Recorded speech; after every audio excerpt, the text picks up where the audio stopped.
Assalamualaikum warahmatullahi wabarakatuh.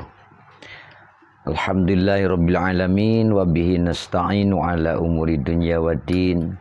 Wassalatu wassalamu ala asyrafil anbiya wal mursalin sayyidina Muhammadi wa ala alihi wa ashabihi ajmain, amma ba'du.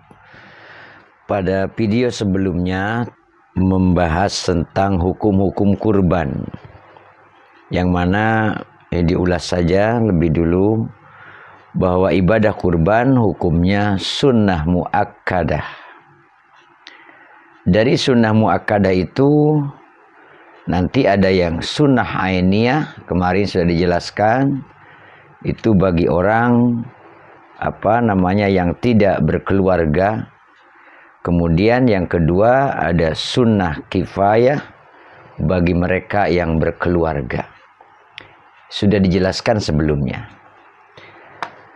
Sekarang kita akan menceritakan ibadah kurban bagi setiap keluarga.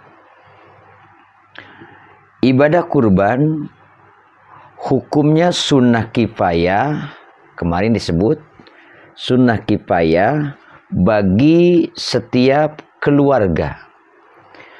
Artinya jika salah satu anggota keluarga sudah melakukan ibadah kurban, maka kesunahan kurban sudah terpenuhi untuk seluruh anggota keluarga. Karena sunnah kifayah. Nah, yang terkait dengan pahala kurban sunnah kifayah, di sini baru ulama ada perbedaan pendapat. Kalau tadi baru dikatakan bahwa dengan sunnah kifayah itu seluruh anggota keluarga dianggap sudah terpenuhi sunnah kifayahnya. Dengan salah satu anggota keluarga ada yang melaksanakan kurban.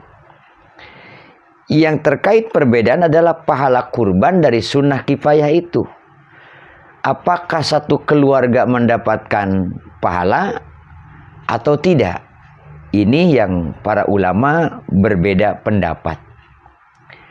Pendapat yang pertama,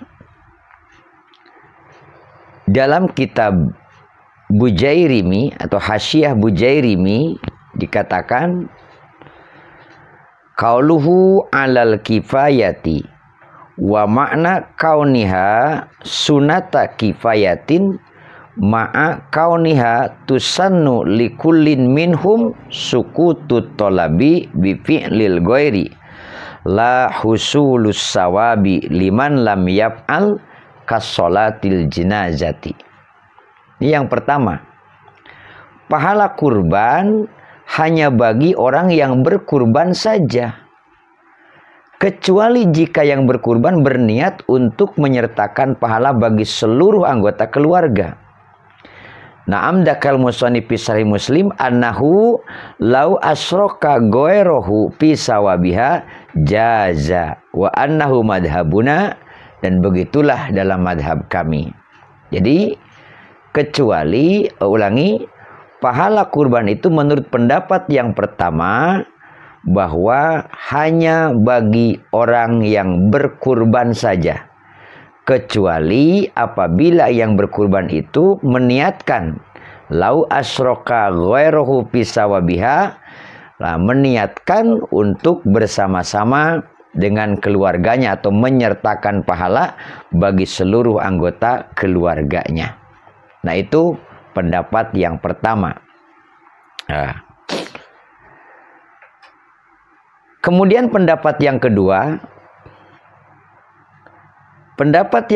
mengatakan qauluhu tata'adda bi fi'li wahidin ibaratul mahalli wa in kana lahu ahlu baitin hasolat as-sunnatu li jamihim intaha wa huwa sharihun fi anna sawaba lahum kal muddahi lakin fi kalamin Imam Romli kahajarin annahu innama yasqutu anhum at-talabu fa inna asrokahum ma'ahu pisawabi jaza.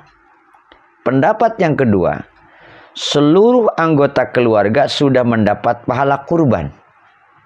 Walaupun orang yang berkurbannya tidak ada niat menyertakan pahala. Nah, ini menurut pendapat yang kedua.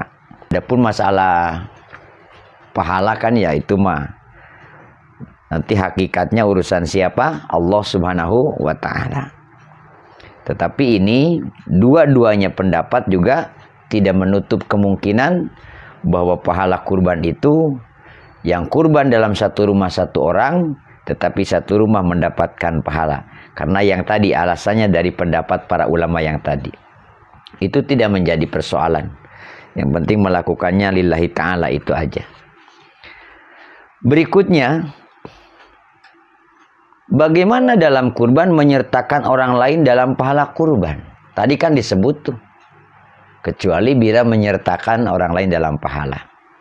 Nah, ilmu fikih atau fikih telah menentukan jika hewan kurban berupa kambing, maka cukup untuk satu orang saja. Jika hewan kurban berupa unta, berupa sapi atau kerbau, maka dapat mencukupi 7 orang. Ini aturan kurbannya. Namun demikian orang yang berkurban dapat menyertakan pahala kurbannya untuk orang lain. Jadi walaupun tadi satu kambing hanya satu orang, atau sapi satu, unta satu, kerbau satu hanya untuk 7 orang, tapi dikatakan di sini orang yang berkurban dapat menyertakan pahala kurbannya untuk orang lain. Baik untuk anggota keluarga atau untuk seluruh umat Islam. Nah, ini dalam kitab Tuhfatul Muhtaj. Ya kan? Tuhfatul Muhtaj.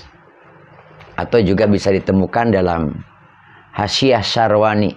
Nah, Hasyiah Syarwani Qasim Al-Abadi ala Tuhfatil Muhtaj Bisarhil Minhaj halaman 255. Nah, di sini dikatakan wa tujzi'u asyatu ad-dhainatu wal ma'izatu an wahidin faqat ittifaqan la ala aksara bal huwa dabahan anhuma syataini musya'ataini bainahuma lam yajuj li'anna kulan lam yudbah syatan kamilatan wa khabaru Allahumma hada'an Muhammadin wa ummati Muhammadin mahmulun ala tasriki pisawabi wa huwa jaijun wa min sama qalu lahu ayyusrika ghairahu pisawabi udhiyatihi. Nah, nih dalam kitab Tuhfatul Muhtaj. Tuhfatul Muhtaj juz keempat. Kalau dalam Syarwani ini ada di juz 12. Ya. Itu yang pertama. Jadi boleh orang yang berkurban menyertakan pahala kurbannya untuk orang lain. Apakah itu keluarganya ataupun bukan keluarganya. Namun tetap bahwa hukum kurban secara fikihnya satu kambing, satu domba, satu orang. Satu kambing, satu orang, satu domba, satu orang. Sapi, unta, atau kerbau untuk 7 orang, 7 orang. Tetapi boleh menyertakan pahala bukan hanya bagi yang kurban, tapi untuk keluarga dan untuk orang lain. Ya. Penjelasan ini juga berdasarkan kepada hadis Rasulullah Shallallahu Alaihi Wasallam. Dalam hadisnya, Sa'altu Aba Ayyub al-Ansari, kaifa kanatid duhaya fikum ala ahdi Rasulillahi Shallallahu Alaihi Wasallam. Qala kana ar-rajulu fi ahdin Nabi Shallallahu Alaihi Wasallam yudhi bisyati anhu wa an ahli baitihi fayakuluna wa yut'imuna summa tabahan nasu fasara kamataro. Kurang lebih artinya begini, Imam Malik, Ibnu Majah dan At-Tirmidzi meriwayatkan dari Atha bin Yasar. Ia berkata, aku bertanya kepada Abu Ayyub, Aba Ayyub al-Ansari, Pertanyaannya, bagaimana pelaksanaan kurban kalian pada masa Rasulullah Shallallahu Alaihi Wasallam? Jawab Abu Ayyub. Nah, Abu Ayyub menjawab, karena ar-rajulu fi ahdin Nabi SAW yudhi bisyati. Di masa Nabi ada seseorang yang berkurban dengan satu kambing untuk dirinya dan keluarganya. Kemudian mereka makan dan membagikannya. Orang-orang merasa bangga, maka kurban berlangsung menjadi seperti yang kamu lihat. Itu jawaban Abu Ayyub, pengalamannya melihat kurban di masa Rasulullah Shallallahu Alaihi Wasallam. Nah, makanya tadi ada dalam Tubatul Mutaj, qauluhu ayyusrika ghairuhu kayakula asroktuka au fulanan fi sawabiha. Nah, itu menyertakan pahala untuk yang lain. Atau juga ada hadis riwayat Sayyidatina Aisyah radhiyallahu anha. Ini dalam kitab Muslim, bahwa Siti Aisyah mengatakan Rasulullah SAW pernah menyuruh untuk diambilkan 2 ekor domba. Dombanya yang bertanduk, nah, yang di kakinya berwarna hitam, perutnya terdapat belang hitam, dan di kedua matanya terdapat belang hitam. Kemudian domba tersebut diserahkan kepada beliau untuk dikurbankan. Lalu beliau, maksud beliau Rasulullah SAW bersabda kepada Aisyah, "Wahai Aisyah, bawalah pisau kemari." Kemudian beliau bersabda, "Asahlah pisau ini dengan batu." Lantas Aisyah melakukan apa yang diperintahkan oleh Nabi SAW. Setelah diasah, beliau mengambilnya dan mengambil dombanya yang tadi disiapkan dan membaringkannya, lalu beliau menyembelihnya. Kemudian beliau mengucap, Bismillahi Allahumma taqabbal min Muhammadin wa ali Muhammadin wa min ummati Muhammadin. Nah, itu yang diucapkan Rasulullah Sallallahu Alaihi Wasallam, yang artinya dengan nama Allah, ya Allah, terimalah ini dari Muhammad, dari keluarga Muhammad, dan dari umat Muhammad. Kemudian beliau berkurban dengannya. Ini ada dalam hadis riwayat Imam Muslim. Itu saja. Wallahu a'lam bishawab.